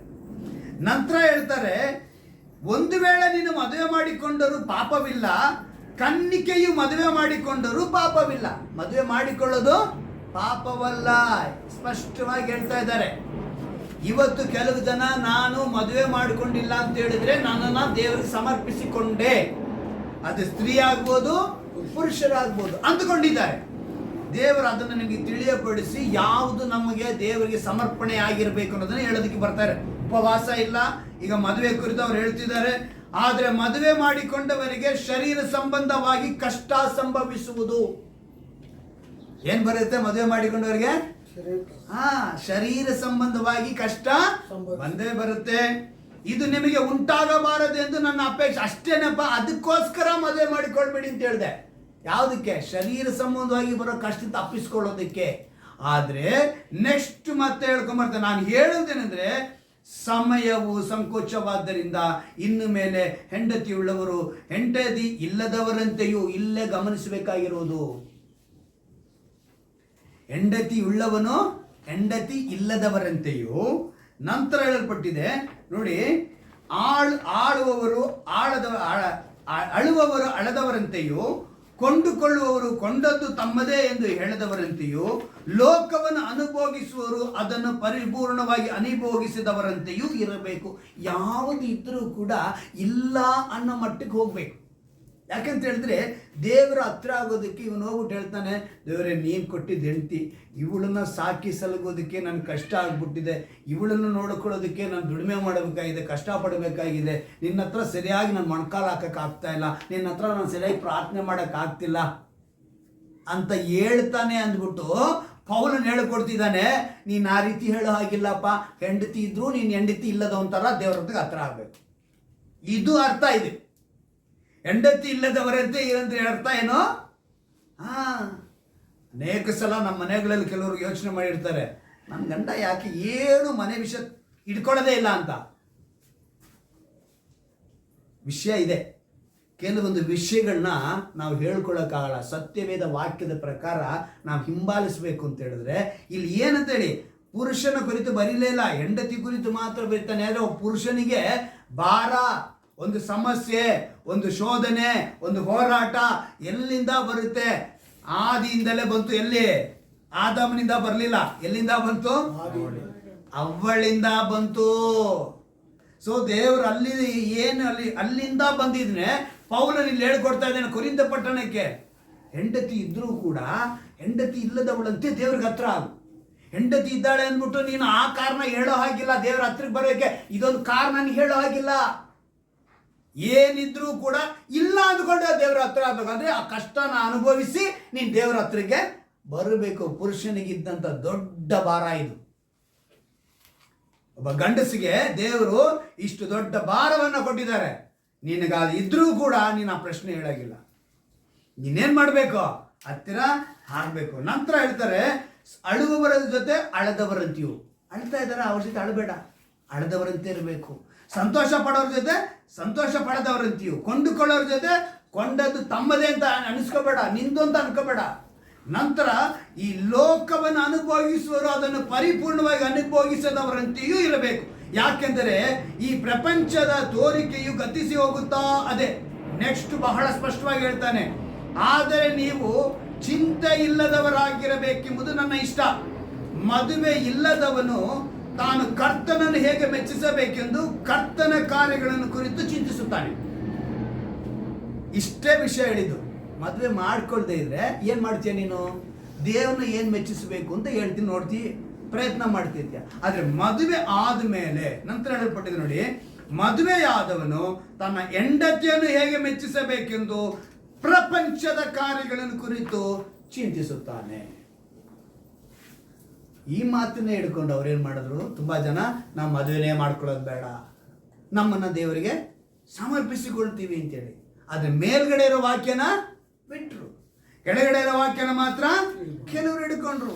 ದೇವರು ಎಚ್ಚರಿಕೆ ಪಡಿಸಿ ನಮ್ಗೆ ಹೇಳ್ತಿದ್ದಾರೆ, ನೀವು ಆ ರೀತಿಯಾಗೆಲ್ಲ ಬದುಕೋದು, ನೀನು ಯಾವ ರೀತಿ ಬದುಕಬೇಕು ಅಂತೇಳಿ ಒಂದರಿಂದ ದೇವರು ಹೇಳ್ಕೊಂಡು ಬರ್ತಾರೆ. ದೇವ್ರು ಮಾಡಿದ್ದೇ ಸೃಷ್ಟಿಯ ಕ್ರಮನ ವಿರುದ್ಧವಾಗಿ ನೀನು ಕರ್ಕೊಂಡು ಹೋಗ್ಬೇಕು ಅಂತ ಸೈತಾನ ಹೋರಾಡ್ತಿರ್ತಾನೆ. ಈ ತಿಂಗಳು ಪೂರ್ತಿಯಾಗಿ ಕುಟುಂಬದ ಕುರಿತು ಬಹಳ ಎಚ್ಚರಿಕೆ ಪಡಿಸಿ ಹೇಳ್ತಿದ್ದಾರೆ ದೇವರು. ಕುಟುಂಬದಲ್ಲಿ ಹೇಗಿರಬೇಕು, ಯಾಕಂದರೆ ಕುಟುಂಬನೇ ಮೇನ್ ಪರಲೋಕ ಹೋಗೋದಕ್ಕೆ ಒಂದು ಸರಿಯಾದ ಒಂದು ಟಾಪಿಕ್ ಆಗಿದೆ, ಅಂಶವಾಗಿದೆ. ದೇವರು ಹೇಳ್ತಾ ಇರೋದು ಆತನ ಮೊದಲಿಂಗನು ನಾವು ಮೊದಲಿಗಿದ್ದೀವಿ, ಅದೇ ಕುಟುಂಬ. ಆ ಕುಟುಂಬ ಅಂತೇಳಿ ನಿನಗೆ ರೋಲ್ ಮಾಡಲಾಗಿ ನಿನಗೆ ಹೆಂಡತಿನ ಕೊಟ್ಟಿದ್ದಾನೆ, ಗಂಡನ ಕೊಟ್ಟಿದ್ದಾನೆ, ಮಕ್ಕಳನ್ನ ಕೊಟ್ಟಿದ್ದಾನೆ. ಇದರಲ್ಲಿ ನೀನು ಸರಿಯಾದ್ರೇ ಪರಲೋಕ ರಾಜ್ಯಕ್ಕೆ ಹೋಗೋದಕ್ಕೆ ಸಾಧ್ಯ ಅಂತೇಳಿ ಸ್ಪಷ್ಟವಾಗಿ ದೇವರು ಹೇಳ್ತಿದ್ದಾರೆ. ಅದಕ್ಕೋಸ್ಕರ ಅವ್ರು ಉಂಟು ಮಾಡಿದ್ರಲ್ಲೆಲ್ಲ ಎರಡೆರಡಾಗಿದ್ದು ಇವನು ಮಾತ್ರ ಒಂಟಿಯಾಗಿದ್ದಾನೆ ಅಂತ ನೋಡಿದ್ರು, ಅಲ್ಲೇ ಇದು ಸರಿನೇ ಇಲ್ಲ, ನನ್ನ ಲೆಕ್ಕಾಚಾರದೇ ತಪ್ಪಾಗೋಯ್ತಲ್ಲ, ಸರಿ ಇವನಿಗೆ ಬೇರ್ಪಡಿಸಿ ಕೊಡಬೇಕು ಅಂತೇಳಿ ಬೇರ್ಪಡಿಸಿ ಕೊಟ್ಟು ಜೊತೆ ಕೊಟ್ಟು ದೇವ್ರೇನು ಮಾಡಿದ್ರು. ಅದಕ್ಕೆ ಹೇಳಿದ್ರು ಕಳೆದದಲ್ಲಿ ಕೂಡ, ನಾವು ಎಲ್ಲಿ ಒಂದು ಗಂಡ ಹೆಂಡತಿ ಯಾವಾಗಿರ್ಬೇಕು ದೂರ ಅಂತ ಹೇಳಿದ್ರೆ ಪ್ರಾರ್ಥನೆಗೆ ಮಾತ್ರ ದೂರ ಇರಬೇಕು. ಸೊ ಇವಾಗ ಇದೊಂದು ಗುಂಪು ಏನು ಮಾಡಿಬಿಟ್ಟಿದೆ, ಮದುವೆ ಮಾಡ್ಕೊಂಡಿದ್ರೆ. ಅಂದರೆ ಮದುವೆ ಅನ್ನೋದು ದೇವರ ದೃಷ್ಟಿಯಲ್ಲಿ ಅವರು ಉಂಟು ಮಾಡಿರೋದು. ಒಂದು ವಾಕ್ಯ ಓದ್ಬಿಡೋಣ, ಆ ಮತ್ತಾಯನ ಬರೋ ಸುವಾರ್ತೆಯಲ್ಲಿ 19ನೇ ಅಧ್ಯಾಯ, ಮತ್ತಾಯನ ಬರೋ ಸುವಾರ್ತೆ 19, ಒಂದು ಅದ್ಭುತವಾದ ಮಾತಲ್ಲಿ ಬರೆಯಲ್ಪಟ್ಟಿದೆ. ಇಲ್ಲಿ ನೋಡಿ, ಮನುಷ್ಯರನ್ನು ನಿರ್ಮಾಣ ಮಾಡಿದನು, ಆದಿಯಿಂದಲೇ ಅವರನ್ನು ಗಂಡು ಹೆಣ್ಣಾಗಿ ನಿರ್ಮಿಸಿ ಅವರ ವಿಷಯದಲ್ಲಿ ಈ ಕಾರಣದಿಂದ ಪುರುಷನು ತಂದೆ ತಾಯಿಗಳನ್ನು ಬಿಟ್ಟು ತನ್ನ ಹೆಂಡತಿಯನ್ನು ಸೇರಿಕೊಳ್ಳುವನು, ಅವರಿಬ್ಬರು ಒಂದೇ ಶರೀರವಾಗಿರುವರು. ಈ ಒಂದು ವಿಷಯನ ಅನೇಕ ಸಾರಿ ನಾವು ಧ್ಯಾನ ಮಾಡಿದ್ರು ಕೂಡ ಹೊಸ ಹೊಸ ಅಂಶ ಸಿಗುತ್ತೆ. ಇವತ್ತಿನ ಅಂಶ ಒಂದೇ ಶರೀರ ಅಂತ ಹೇಳುವಾಗ ದೇವರಿಗೂ ನನಗೂ ಒಂದು ಮನಸ್ಸಿರಬೇಕು ಅಂತ ಅರ್ಥ. ಹಲ್ಲೆಲೂಯಾ. ದೇವರಿಗೆ ಏನಿರಬೇಕು, ದೇವರಿಗೆ ನಮಗೂ ಒಂದೇ ಮನಸ್ಸಿರಬೇಕು, ಅದೇ ಒಂದೇ ಶರೀರ ಅರ್ಥ. ಗಂಡು ಹೆಣ್ಣು, ಗಂಡ ಹೆಂಡತಿ ಒಂದು ಶರೀರ ಅಂತ ಹೇಳೋದು ಅರ್ಥ ಏನು, ಮೊದಲಿಂಗನು ಮೊದಲಿಗಿತ್ತಿಗೂ ಒಂದೇ ಮನಸ್ಸಿರಬೇಕು, ಒಂದೇ ಶರೀರವಾಗಿ ಬದಲಾಗಬೇಕು. ಆ ರೀತಿ ಇರಬೇಕು ಹೊರತು ನಾನು ಮದುವೆನೇ ಮಾಡ್ಕೊಂಡಿಲ್ಲ, ಮದುವೆನೇ ಮಾಡ್ಕೊಳ್ಳಲ್ಲ, ಇದರಿಂದ ನಾನು ದೇವರ ಹತ್ರ ಆಗುತ್ತೆ ಅನ್ನೋದು ಸುಳ್ಳು. ಮದುವೆನ ಏರ್ಪಡಿಸ್ತಾರೆ. ಅದಕ್ಕೆ ದೇವರು ಹೇಳ್ತಾರೆ ಇಲ್ಲಿ ಮಾತು 6ನೇ ವಾಕ್ಯದಲ್ಲಿ, ಹೀಗಿರುವಲ್ಲಿ ಅವರು ಇನ್ನೂ ಇಬ್ಬರಲ್ಲ ಒಂದೇ ಶರೀರವಾಗಿದ್ದಾರೆ, ಆದ್ದರಿಂದ ದೇವರು ಕೂಡಿಸಿದ್ದನ್ನ ಮನುಷ್ಯನು ಅಗಲಿಸಬಾರದು. ಮದುವೆ ಟೈಮಲ್ಲಿ ಈ ಮಾತನ್ನು ಹೇಳ್ತಾರೆ. ಪ್ರತಿಯೊಂದು ಮದುವೆನಲ್ಲೂ ಈ ಮಾತನ್ನು ಹೇಳಲೇಬೇಕು. ಈ ಮಾತು ದೇವರು ಹೇಳಿದ್ಮೇಲೂ ಕೂಡ ಸೈತಾನ ವಂಚನೆ ಮಾಡ್ತಾನೆ. ಪೌಲು ನಿಂಗೆ ಹೇಳಿದ್ದಾನಲ್ಲಪ್ಪ ಮದುವೆ ಮಾಡಿಕೊಳ್ಳದೇ ಇರೋ ವಿಷಯನ ಅಂದ್ರೆ ಆ ಪಾಯಿಂಟ್ ಇಡ್ತಾನೆ. ಈಗ ಪೌಲನ್ ಹೇಳಿದ್ದು ಏನು ಅಭಿಪ್ರಾಯ, ಇದು ನನ್ನ ಅಭಿಪ್ರಾಯ, ನಾನು ಹಿಂಗಿದ್ನಪ್ಪ ದೇವ್ರಿಗೆ ಹತ್ರ ಆಗೋದಕ್ಕೆ ಅಷ್ಟೇನೆ ಹೊರತು ನೀವು ಇದನ್ನ ಮಾಡಿ ಅಂತೇಳಿ ಆಜ್ಞೆ ಹೇಳಲಿಲ್ಲ, ನಿಯಮ ಹೇಳಲಿಲ್ಲ, ಅದನ್ನು ನೀವು ಪಾಲನೆ ಮಾಡಬೇಕಂತನೂ ಹೇಳಲಿಲ್ಲ. ಅವನು ಹೇಳಿದ್ದು ಅಭಿಪ್ರಾಯ. ಆದರೆ ಹೇಗೆ ನೀವು ಮೆಚ್ಚಿಸಕ್ಕೆ ಸಾಧ್ಯ? ನೀನು ಇಲ್ಲದವನಂತೆ ಇದ್ದು ದೇವ್ರನ್ನ ಮೆಚ್ಚಿಸಬೇಕು. ಹೆಂಡತಿ ಇದ್ರೂ ಕೂಡ ನೀವೇನು ಮಾಡಬೇಕು, ಹೆಂಡತಿ ಇಲ್ಲ ಹಾಗೆ ನೀನು ಮೆಚ್ಚಿಸಬೇಕು ಅಂತೇಳಿ ಮೊದಲನೇದಾಗಿ ಹೇಳ್ಬಿಟ್ಟ. ಅವನ ನಂತರವೇ ಹೇಳ್ತಾನೆ ನೀನು ಮದುವೆ ಮಾಡ್ಕೊಳ್ದೇ ಇದ್ರೂ ಕೂಡ ಒಳ್ಳೆಯದೇ, ಯಾಕಂದರೆ ನೀನು ಅವಾಗ ದೇವ್ರಿಗೆ ಮೆಚ್ಚಿಗೆ ಕೆಲಸನ ಮಾಡಕ್ಕೆ ಹೋಗ್ತೀಯ ಅಂತ. ಈ ಕಾರಣಗಳನ್ನ ಹೇಳಬೇಡಿ, ಇದು ನಿಮ್ಮ ಸಮರ್ಪಣೆ ಅಲ್ಲ ಅಂತೇಳಿ ಅಪೊಸ್ತಲನಾದ ಪೌಲನು ಸ್ಪಷ್ಟವಾಗಿ ಹೇಳ್ತಾ ಇದ್ದಾನೆ. ಅಂದರೆ ಇವತ್ತು ನಾವು ಅದನ್ನು ಅರಿತುಕೊಳ್ಳದೆ ಇನ್ನೂ ಕೆಲವರು ಈ ಗುಂಪಾಗಿದ್ದಾರೆ. ಮೊದಲನೇ ಗುಂಪು ಉಪವಾಸ, 2ನೇ ಗುಂಪು ಮದುವೆ ಮಾಡಿಕೊಳ್ಳಲ್ಲ. ಈಗ 3ನೇ ಗುಂಪು ತೋರಿಸ್ತೀವಿ. ಇವರೇನು ಮಾಡ್ತಿದ್ದಾರೆ ಅಂದರೆ ಆಲಯವನ್ನು ಕಟ್ತಾ ಇದ್ದೀನಿ ಅಂತ ಹೇಳ್ತಿದ್ದಾರೆ. ನಂದು 100 ಕಡೆ ಆಲಯ ಕಟ್ತಾ ಇದ್ದೀನಿ, ಇಲ್ಲೊಂದು 60 ಕಡೆ ಕಟ್ಟಿದ್ದೀನಿ, ಇಲ್ಲೊಂದು 30 ಕಡೆ ನಾನು ಕಟ್ಟಿದ್ದೀನಿ. ಸಭೆನ ಈ 30, 60 ಅಂತ ಹೇಳ್ಕೊಳ್ಳುವಾಗ ನಾವು ಯೋಚನೆ ಮಾಡಬೇಕು, ಇವರು ಏನಾಗಿದ್ದಾರೆ. ದೇವರ ವಾಕ್ಯ ಏನಂತ ಹೇಳ್ಬಿಡ್ತಾ ಇದೆ, 100, 60, 30 ನಾವು ಸಭೆ ಕಟ್ಟಿದ್ದೀವಿ ಅಂತ ಹೇಳ್ಕೊಂಡವ್ರಿಗೆ ದೇವರೊಂದು ಮಾತನ್ನು ಹೇಳ್ತಾರೆ. ಅದನ್ನು ನಾವು ಸರಿಯಾಗಿ ಗಮನಿಸಿದ್ರೆ ಅಪೊಸ್ತಲರ ಕೃತ್ಯಗಳಲ್ಲೇ 17ನೇ ಅಧ್ಯಾಯ ಅಪೊಸ್ತಲರ ಕೃತ್ಯಗಳು 17ನೇ ಅಧ್ಯಾಯ. ಒಂದು ಅದ್ಭುತವಾದ ಮಾತು ಅಲ್ಲಿ ಬರೆಯಲ್ಪಟ್ಟಿದೆ. ಓದ್ತೀನಿ, ಗಮನ ಇಟ್ಕೇಳಿ. 17ನೇ ಅಧ್ಯಾಯದ 24ನೇ ವಾಕ್ಯವನ್ನು ನಾವು ಗಮನಿಸುವಾಗ, ಜಗತ್ತನ್ನು ಅದರಲ್ಲಿರುವ ಎಲ್ಲ ವಸ್ತುಗಳನ್ನು ಉಂಟು ಮಾಡಿದ ದೇವರು ಭೂಮ್ಯಾಕಾಶಗಳ ಒಡೆಯನಾಗಿರುವುದರಿಂದ ಆತನು ಕೈಯಿಂದ ಕಟ್ಟಿರುವ ಗುಡಿಗಳಲ್ಲಿ ವಾಸ ಮಾಡುವವನಲ್ಲ. ತಾನೇ ಎಲ್ಲರಿಗೂ ಜೀವಶ್ವಾಸ ಮುಂತಾದದೆಲ್ಲವನ್ನು ಕೊಡುವನಾಗಿರಲಾಗಿ ಕೊರತೆ ಇದ್ದವನಂತೆ ಮನುಷ್ಯರ ಕೈಗಳಿಂದ ಸೇವೆ ಹೊಂದುವವನೂ ಅಲ್ಲ. ಎಷ್ಟು ಈ ವಾಕ್ಯದ ಸತ್ಯ ಇದೆ ಅಂತ ಹೇಳಿದ್ರೆ, ಅಲ್ಲಿಗೆ ದೇವರಿಗೆ ಸೇವಕರು ಬೇಡ ಅಂತ ಅರ್ಥನ? ಒಬ್ಬನು ನನ್ನ ಸೇವೆಯನ್ನು ಮಾಡಿದ್ರೆ ಪರಲೋಕದಲ್ಲಿರುವ ತಂದೆಯು ಅವನ ಕಾರ್ಯಗಳನ್ನು ನೆರವೇರಿಸು ಅಂತ ಹೇಳಿ ದೇವರ ವಾಕ್ಯ ಹೇಳಲ್ಪಟ್ಟಿದೆ. ಆದರೆ ಇಲ್ಲಿ ಹೇಳುವಂಥ ವಿಷಯ ಏನು ಅಂತ ಹೇಳಿದ್ರೆ, ಕೈಯಿಂದ ಕಟ್ಟಿರುವ ಗುಡಿಗಳಲ್ಲಿ ವಾಸ ಮಾಡುವವನಲ್ಲ. ಇವತ್ತು ನೀನು 100 ಸಭೆ ಕಟ್ಟಿದೆಯಾ, 100 ಆಲಯ ಕಟ್ಟಿದೆಯಾ, 60 ಕಟ್ಟಿದೆಯಾ, 30 ಕಟ್ಟಿದೆಯಾ, ಎಲ್ಲ ಹೇಳಿದ್ರೂ ಕೂಡ ಏನು ಮಾಡಬೇಕು? ನೀವು ತಿಳ್ಕೋಬೇಕು, ಈ ಆಲಯ ಕಟ್ಟೋದ್ರಿಂದ ನೀನು ಸಮರ್ಪಣೆ ಬರಲ್ಲ. ಏನು ಬರಲ್ಲ? ಸಮರ್ಪಣೆ ಬರಲ್ಲ. ದೇವರ ಮಾತು ವಾಕ್ಯದ ಮೇಲೆ ನೀವು ನೆಲೆ ನಿಂತರೆ 100, 60, 30 ಫಲ ಕೊಡುವರಾಗಿರ್ತೀರಿ. ವಾಕ್ಯದಲ್ಲಿ ನೆಲೆಗೊಳ್ಳ್ರಿ ಅಂತ ಹೇಳ್ತಾರೆ ಹೊತ್ತು ಸಭೆಗಳನ್ನ ಕಟ್ಕೊಳ್ಳಿ ಅಂದರೆ ಸಭೆ ಕಟ್ಟಬೇಡಿ ಅಂತ ದೇವರು ಹೇಳಿಲ್ಲ. ಸಭೆನ ಕಟ್ಟಬೇಕು, ಆಲಯ ಕಟ್ಟಬೇಕು. ಆ ಆಲಯನ ಕಟ್ಟಿ ಅಲ್ಲೊಬ್ಬನ ನೇಮಿಸಿ, ಅಪೊಸ್ತಲರ ಪೌಲರ ಕಾಲದಲ್ಲಿ, ಆದರೆ ಅಪೊಸ್ತಲರು ಮಾಡಿದಂಥ ಕಾಲದಲ್ಲಿ ಅವರು ಮಾಡಿದಂಥ ಸೇವೆಗಳು ಹೆಂಗೇನೆ, ಒಂದು ಕಡೆ ಹೋಗ್ತಿದ್ರು, ಒಂದು ಸೇವೆನ ಆರಂಭಿಸ್ತಾ ಇದ್ರು, ಅಲ್ಲೊಬ್ಬನ ನೇಮಿಸ್ತಾ ಇದ್ರು, ಅವನ ಕೈಗೆ ಸಭೆನ ಕೊಡ್ತಾ ಇದ್ರು, ಹೋಗ್ತಾ ಇದ್ರು. ಅವರ ಹೆಸರಲ್ಲಿ, ಅವರ ಅಧೀನದಲ್ಲಿ ಯಾವುದನ್ನೂ ಇಟ್ಕೊಳ್ಳಿಲ್ಲ. ದೇವರ ವಾಕ್ಯ ಅನ್ನೋದು ಹೇಳಿದೆ, ನೀವು 60, 100, 60, 30 ಫಲ ಕೊಡುವರಾಗಿ ಬರಬೇಕೇ ಹೊರತು ನಾನು 100 ಕಟ್ಟಿದ್ದೀನಿ, 60 ಕಟ್ಟಿದ್ದೀನಿ, ನಾನು 30 ಕಟ್ಟಿದ್ದೀನಿ ಅಂತ ಹೇಳಿದ ತಕ್ಷಣ ನೀವು ದೇವರಿಗೆ ಸಮರ್ಪಿಸಿಕೊಂಡವರಾಗಿ ಕಾಣಲ್ಪಡಲ್ಲ. ಅಲ್ಲಿಗೆ ದೇವರು ಹೇಳಿದಂಥ ಮಾತು, ಒಂದು ಕಾಲ ಬರುತ್ತೆ ವಾಕ್ಯದ ಕ್ಷಾಮ. ಯಾವ ಕ್ಷಾಮ? ಸೊ ವಾಕ್ಯದಿಂದ ನೀವು ಕಟ್ಟಬೇಕು, ವಾಕ್ಯದಲ್ಲಿ ನೆಲೆಗೊಳ್ಳಬೇಕು, ವಾಕ್ಯದ ಮೇಲೆ ಆಧಾರವಾಗಿರಬೇಕು. ಆಮೋಸನು ಬರೆದ ಪತ್ರಿಕೆ ಪ್ರವಾದಿಯ ಗ್ರಂಥದಲ್ಲಿ 8ನೇ ಅಧ್ಯಾಯದಲ್ಲಿ 11ನೇ ವಾಕ್ಯ. ಒಂದು ಕಾಲ ಬರುತ್ತೆ, ಅದು ವಾಕ್ಯದ ಕ್ಷಾಮ, ವಾಕ್ಯದ ಬರ.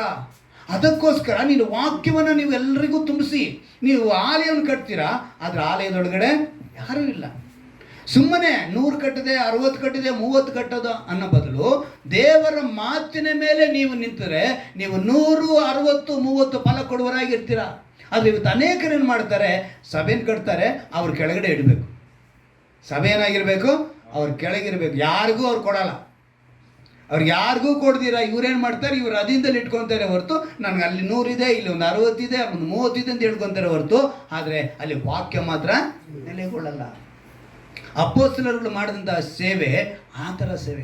ಅಲ್ಲಿಗೆ ಕ್ರೈಸ್ತರು ಉಪವಾಸ ಇರೋದು ಅವರ ಲಾಭಕ್ಕಾಗಿ, ಅಥವಾ ಮದುವೆ ಮಾಡಿ ಕೊಡಲ್ಲ ಅಂತ ಹೇಳೋದು ಕೂಡ ದೇವರಿಗೆ ಸಮರ್ಪಣೆ ಅಲ್ಲ. ಅದು ದೇವರ ಸೃಷ್ಟಿ ಕ್ರಮವನ್ನು ನಾವು ವಿರೋಧ ಮಾಡದಂಗೆ. ಒಂದು ವೇಳೆ ನೀವು ಆಲಯನ ಕಟ್ಟಿದ್ರೆ ಆಲಯ ಕಟ್ಟಿಕೊಳ್ಳಿ, ಅದು ದೇವರ ವಾಕ್ಯಕ್ಕಾಗಿ ಕಟ್ಟಿಕೊಳ್ಳಿ. 100 ಕಟ್ಟಿದೆ, 60 ಕಟ್ಟಿದೆ ಅನ್ನೋದಕ್ಕಿಂತ ಆ ಸ್ಥಳದಲ್ಲಿ 100, 60, 30 ಫಲ ಕೊಡುವಂಥ ಆತ್ಮಗಳಿದೆಯಾ, ಅದನ್ನು ದೇವರು ಮಾಡಿದ್ದು. ಇವೆಲ್ಲವೂ ಕೂಡ ಯಾವುದು ದೇವರಿಗೆ ಸಮರ್ಪಣೆ ಮಾಡದಂತೆ ಅಲ್ಲ. ಅಲ್ಲಿಗೆ ದೇವರಿಗೆ ಸಮರ್ಪಣೆ ಹೇಗೆ ಸಿಗಬೇಕು ಅಂತ ಹೇಳಿದ್ರೆ, ಅಪೊಸ್ತಲನ ಪೌಲನು ರೋಮ ಪಟ್ಟಣಕ್ಕೆ ಬರೆಯುವಾಗಲೇ ಒಂದು ಮಾತನ್ನು 9ನೇ ಅಧ್ಯಾಯದಲ್ಲಿ ಒಂದು ಮಾತನ್ನು ಹೇಳ್ತಾನೆ, ಒಂದು ಅಮೂಲ್ಯವಾದ ಮಾತನ್ನಲ್ಲಿ ಹೇಳ್ತಾನೆ. 9ನೇ ಅಧ್ಯಾಯದಲ್ಲಿ 16ನೇ ವಾಕ್ಯವನ್ನು ನಾನು 14ರಿಂದ ಓದ್ತೀನಿ, ಕೇಳಿ. ಹಾಗಾದರೆ ಏನು ಹೇಳೋಣ? ದೇವರಲ್ಲಿ ಅನ್ಯಾಯ ಉಂಟೋ? ಎಂದಿಗೂ ಇಲ್ಲ. ಯಾವನ ಮೇಲೆ ನನ್ನ ಕರುಣೆ ಉಂಟೋ ಅವನನ್ನು ಕರುಣಿಸುವೆನು, ಯಾವನ ಮೇಲೆ ನನ್ನ ಕನಿಕರ ಬದೆಯೋ ಅವನಿಗೆ ಕನಿಕರ ತೋರಿಸುವೆನು ಎಂದು ದೇವರು ಮೋಶೆಗೆ ಹೇಳಿರುತ್ತಾನಷ್ಟೇ. ಆದ್ದರಿಂದ ದೇವರ ದಯವು ಮನುಷ್ಯರಿಗೆ ಇಚ್ಛಿಸುವುದರಿಂದಾಗಲಿ ಪ್ರಯತ್ನಿಸುವುದರಿಂದಾಗಲಿ ದೊರೆಯದೆ ದೇವರು ಕರುಣಿಸುವುದರಿಂದಲೇ ದೊರೆಯುತ್ತದೆ. ಹಲ್ಲೆಲೂಯಾ.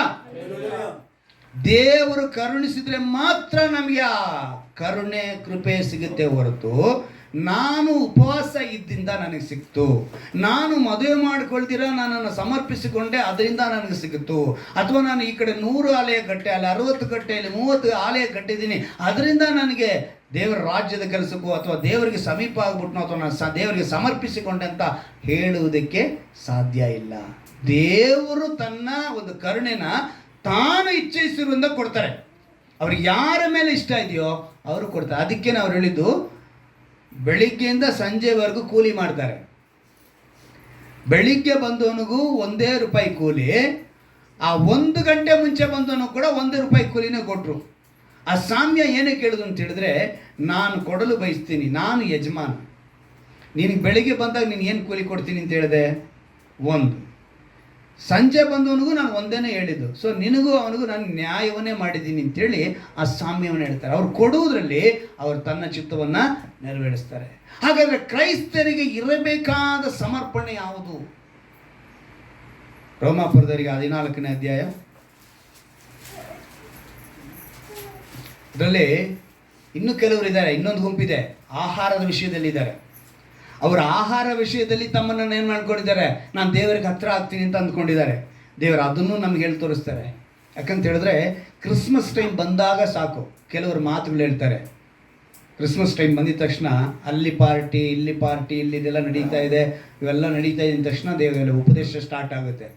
ತಿನ್ನುವುದು ಕುಡಿಯುವುದು ದೇವರ ರಾಜ್ಯವಲ್ಲ. ಯಾಕಂದರೆ ಕ್ರಿಸ್ಮಸ್ ಅಂದಿದ ತಕ್ಷಣ ಏನು ಹೇಳ್ತಾರೆ, ಅಲ್ಲಿ ತಿಂದು ಕುಡಿದು ಪಾರ್ಟಿ ಮಾಡ್ತಿದ್ದಾರೆ, ಅದಲ್ಲ ಅಂಥೇಳಿ ಹೇಳುವಂಥ ಒಂದು ವಾಕ್ಯದ ಒಂದು ರೂಢಿ ನಮ್ಮ ಕ್ರೈಸ್ತರಲ್ಲಿ ಬಂದುಬಿಟ್ಟಿದೆ. ಸೊ ಈಗ ನಾನು ಅದನ್ನು ಸರಿ ಅಂತ ಹೇಳಕ್ಕೆ ಬಂದಿಲ್ಲ. ತಿನ್ನುವುದು ಕುಡಿಯುವುದು ದೇವರ ರಾಜ್ಯವಲ್ಲ ಅಂತ ಹೇಳುವುದ ಮಾತು ಯಾವಾಗ ಅನ್ವಯಿಸುತ್ತೆ ಅನ್ನೋದನ್ನು ದೇವರು ನಮ್ಗೆ ತೋರಿದೆ. ಯಾಕಂದರೆ ಇವತ್ತು ಕೆಲವರು ಆಹಾರದ ಮೇಲೆ ಡಿಪೆಂಡ್ ಆಗಿಬಿಟ್ಟಿದ್ದಾರೆ. ನಾನು ಇಂಥ ಆಹಾರ ತಿನ್ನಲ್ಲ, ಇಂಥ ಮಾಂಸ ತಿನ್ನಲ್ಲ, ಅದರಿಂದ ನಾನು ದೇವರಿಗೆ ಸಮರ್ಪಿಸಿಕೊಳ್ತೀನಿ. ಅನ್ಯರಲ್ಲಿದೆ ತರಕಾರಿಗಳು ತಿನ್ನಲ್ಲ ಅಂತ, ನಾನು ಈ ತರಕಾರಿ ತಿನ್ನಲ್ಲ. ಈಗ ಕಳೆದ ದಿವಸದಲ್ಲಿ ಒಂದು ತಿಂಗಳು ಕಳೀತು. ಏನು ಕಳೀತಾ ಏನೋ ಶ್ರಾವಣ ಮಾಸ ಇನ್ನೂ ಇದೆ. ಶ್ರಾವಣ ಮಾಸ ಇದೆ. ಇದರಲ್ಲಿ ಶ್ರಾವಣ ಶನಿವಾರ ಅಂತಾರೆ, ಏನಂತಾರೆ, ಅಲ್ಲೇನು ತಿನ್ನಲ್ಲ ಅಂತ ಅವಾಗ ಒಟ್ಟಿನಲ್ಲಿ ನಾನ್ ವೆಜ್ ತಿನ್ನಲ್ಲ ಅಂತ ಹೇಳು. ಚಿಕನ್ ಮಟನ್ ನಾನ್ ವೆಜ್ಜು ಇದೇ ಸಂಪ್ರದಾಯ ನಮ್ಮಲ್ಲಿ ಕೆಲವ್ರಿಗೆ ಬಂದ್ಬಿಟ್ಟಿದೆ. ಏನಂದ್ರೆ ಇವರು ಕೂಡ ನಾನು ಆ ಮಾಂಸ ತಿನ್ನಲ್ಲ, ಇದನ್ನು ತಿನ್ನಲ್ಲ, ಈ ತರಕಾರಿ ತಿನ್ನಲ್ಲ, ಸೊ ನಾನೇನು ಮಾಡ್ತಾ ಇದ್ದೀನಿ, ದೇವರು ಅದಕ್ಕೆ ಹೇಳಿದ್ರು ಆಹಾರದಿಂದ ಏನು ನಡೆಯಲ್ಲಪ್ಪ, ಆದ್ದರಿಂದ ನಮಗೇನು ಪ್ರಯೋಜನವೂ ಇಲ್ಲ. ದೇವರು ಸ್ಪಷ್ಟವಾಗಿ ಹೇಳ್ತಾರೆ 14ನೇ ಅಧ್ಯಾಯದ 15ನೇ ವಾಕ್ಯದಲ್ಲಿ, ನೀನು ತೆಗೆದುಕೊಳ್ಳುವ ಆಹಾರದಿಂದ ನಿನ್ನ ಸಹೋದರನ ಮನಸ್ಸಿಗೆ ನೋವಾದರೆ ನೀನು ಪ್ರೀತಿಗೆ ತಕ್ಕಂತೆ ಇನ್ನೂ ನಡೆಯುವವನಲ್ಲ. ನೀನು ತೆಗೆದುಕೊಳ್ಳುವ ಆಹಾರದಿಂದ ನಿನ್ನ ಸಹೋದರನಿಗೆ ಏನಾಗಬಾರ್ದು, ನೋವಾಗಬಾರ್ದು, ಪ್ರೀತಿಯಿಂದ ನಡ್ಕೊ ಅಂತ ಹೇಳ್ತಿದ್ದಾರೆ. ನಂತರ ಹೇಳ್ತಾರೆ, ಯಾವನಿಗೋಸ್ಕರ ಕ್ರಿಸ್ತನು ಪ್ರಾಣ ಕೊಟ್ಟನೋ ಅವನನ್ನು ನಿನಗೆ ಇಷ್ಟವಾದ ಆಹಾರದ ನಿಮಿತ್ತ ಕೆಡಿಸಬಾರ್ದು. ದೇವರು ಎಲ್ರಿಗೂ ಪ್ರಾಣ ಕೊಟ್ಟಿದ್ದಾರೆ, ಆದರೆ ನೀನೇನು ಮಾಡ್ತಾ ಇದೀಯಾ, ಕೆಡಿಸ್ತಾ ಇದೆಯಾ ಆಹಾರದಿಂದ. ಆ ರೀತಿ ಮಾಡಬೇಡಿ. ಆಗಲೇ ಹೇಳಿದ್ದು ತಿನ್ನುವುದು ಕುಡಿಯುವುದು ದೇವರ ರಾಜ್ಯ ಅಲ್ಲ ಅಂತೇಳಿ 17ನೇ ವಾಕ್ಯದ ಹೇಳ್ತಾರೆ ನೋಡಿ. ತಿನ್ನುವುದು ಕುಡಿಯುವುದು ದೇವರ ರಾಜ್ಯವಲ್ಲ, ನೀತಿಯು ಸಮಾಧಾನವು ಪವಿತ್ರಾನಂದವಾಗುವ ಆನಂದವು ಅಂತ ಹೇಳಿದ್ರು. ಪವಿತ್ರಾತ್ಮನಿಂದ ನಮಗೊಂದು ಆನಂದ ಸಿಗಬೇಕು. ದೇವರು ಕಟ್ಟಿದ್ದನ್ನು ನೀನು ಆಹಾರದ ನಿಮಿತ್ತವಾಗಿ ಕೆಡವಬೇಡ. ಎಲ್ಲ ಪದಾರ್ಥಗಳು ಶುದ್ಧವೇ, ಆದರೆ ತಿಂದು ಮತ್ತೊಬ್ಬರಿಗೆ ವಿಘ್ನವನ್ನು ಉಂಟು ಮಾಡುವುದು ಕೆಟ್ಟದು. ಮಾಂಸ ತಿನ್ನುವುದನ್ನಾಗಲಿ ದ್ರಾಕ್ಷರಸ ಕುಡಿಯುವುದನ್ನಾಗಲಿ ನಿನ್ನ ಸಹೋದರನಿಗೆ ಅಡ್ಡಿಯನ್ನುಂಟು ಮಾಡುವ ಬೇರೆ ಯಾವುದನ್ನಾಗಲಿ ಬಿಟ್ಟು ಬಿಡುವುದೇ ಒಳ್ಳೆಯದು. ನಿಮಗಿರುವ ನಂಬಿಕೆಯನ್ನು ದೇವರಿಗೆ ಮಾತ್ರ ಗೋಚರವಾಗಿ ನಿನ್ನ ಮಟ್ಟಿಗೆ ಇರಲಿ. ನಿನಗೂ ದೇವರಿಗೂ ಮಾತ್ರ ಮೆಚ್ಚುಗೆಯಾಗಿ ನಡ್ಕೋ. ನೀನು ಮನುಷ್ಯರ ಮುಂದೆ ನಮ್ಮ ಭಾಷೆಯಲ್ಲಿ ಹೇಳಬೇಕು ಅಂದರೆ ಸೀನ್ ಹಾಕಬೇಡಿ. ಏನಾಕಬೇಡಿ, ನಾನು ಇದನ್ನು ಮಾಡಲ್ಲ, ಅದನ್ನು ತಿನ್ನಲ್ಲ, ಈಗ ದಿನ ಇನ್ನೂ ನಮ್ಮದ್ರಲ್ಲಿ ಎಷ್ಟು ದಿವಸ ಈ ಶ್ರಾವಣ ಶನಿ ಅಂತ ಹೇಳಿದ್ನಲ್ಲ ಆ ಥರ ನೋಡೋರಿಲ್ಲ. ಇನ್ನೂ ಎಷ್ಟು ದಿವಸ ನಮ್ಮಲ್ಲಿ ಅಮಾವಾಸ್ಯೆ ನೋಡೋರಿಲ್ಲ, ಹುಣ್ಣಿಮೆ ನೋಡೋರಿಲ್ಲ, ಆಷಾಢ ದಿನ ನೋಡೋರಿಲ್ವಾ? ಆಷಾಢ ತಿಂಗಳಲ್ಲಿ ಏನಂತೆ, ಇನ್ನೂ ಕ್ರೈಸ್ತರು ಹೆಣ್ಮಕ್ಳನ್ನ ಕಳಿಸಲ್ಲ. ಏನು ಮಾಡ್ತಾರೆ? ಈಗ ಆಷಾಢ ತಿಂಗಳಲ್ಲಿ ಯಾರು ಕರ್ಕೊಂಡು ಹೋಗೋದು? ಹುಡುಗಿನ ಅಲ್ವಾ? ದೇವ್ರೇನು ಮಾಡ್ತಾರೆ? ಇದೆಲ್ಲ ನೋಡ್ತಾ ಇದ್ದಾರೆ ದೇವರು. ನಮಗೆ ಆಷಾಢನೂ ಇಲ್ಲ, ಶ್ರಾವಣನೂ ಇಲ್ಲ, ಎಲ್ಲವೂ ಇಲ್ಲ, ಯಾವುದೂ ಇಲ್ಲ. ಎಲ್ಲ ದಿವಸವೂ ಒಂದೇ. ದಿನಗಳನ್ನ ನೋಡೋರು ಇದ್ದಾರೆ. ಇದೇ ಅಧ್ಯಾಯದಲ್ಲಿ 6ನೇ ವಾಕ್ಯ ನೋಡಿ, ದಿನವನ್ನು ಗಣ್ಯ ಮಾಡೋನು ಕರ್ತನಿಗೆ ಅದನ್ನು ಗಣ್ಯ ಮಾಡುತ್ತಾನೆ.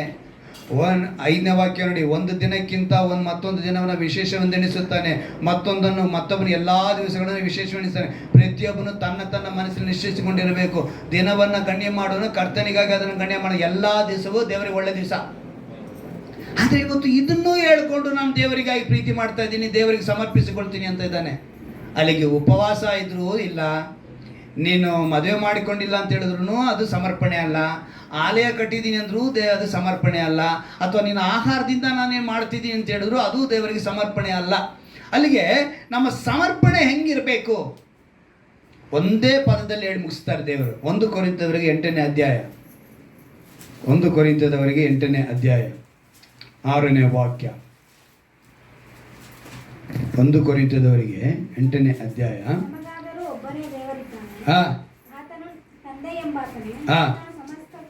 ನೋಡಿ, ನಮಗಾದರೂ ಒಬ್ಬನೇ ದೇವರಿದ್ದಾನೆ, ಆತನು ತಂದೆ ಎಂಬ ಆತನೇ, ಆತನ ಸಮಸ್ತಕ್ಕೂ ಮೂಲ ಕಾರಣ. ಓದಿ. ನಾವು ಆತನಿಗಾಗಿ ಉಂಟಾದೆವು, ನಮಗೆ ಒಬ್ಬನೇ ಕರ್ತ, ಆತನು ಯೇಸು ಕ್ರಿಸ್ತನೇ, ಆತನ ಮುಖಾಂತರ ಸಮಸ್ತವು ಉಂಟಾಯಿತು, ನಾವು ಆತನ ಮುಖಾಂತರ ಉಂಟಾದೆವು. ಇದೊಂದು ವಾಕ್ಯ ಸರಿಯಾಗಿ ಅರ್ಥ ಮಾಡಿಕೊಂಡ್ರೆ ಕ್ರೈಸ್ತರ ಸಮರ್ಪಣೆ ಏನು ಅಂತೇಳಿ ಅರ್ಥ ಆಗುತ್ತೆ. ಏನಂತ ಹೇಳ್ತಾರೆ? ಒಬ್ಬನೇ ದೇವರಿದ್ದಾನೆ. ಅದು ಮೊದಲನೇದಾಗಿ ನಾವು ತಿಳ್ಕೋಬೇಕು. ನಮಗೆ ದೇವರು ಒಬ್ಬನೇ.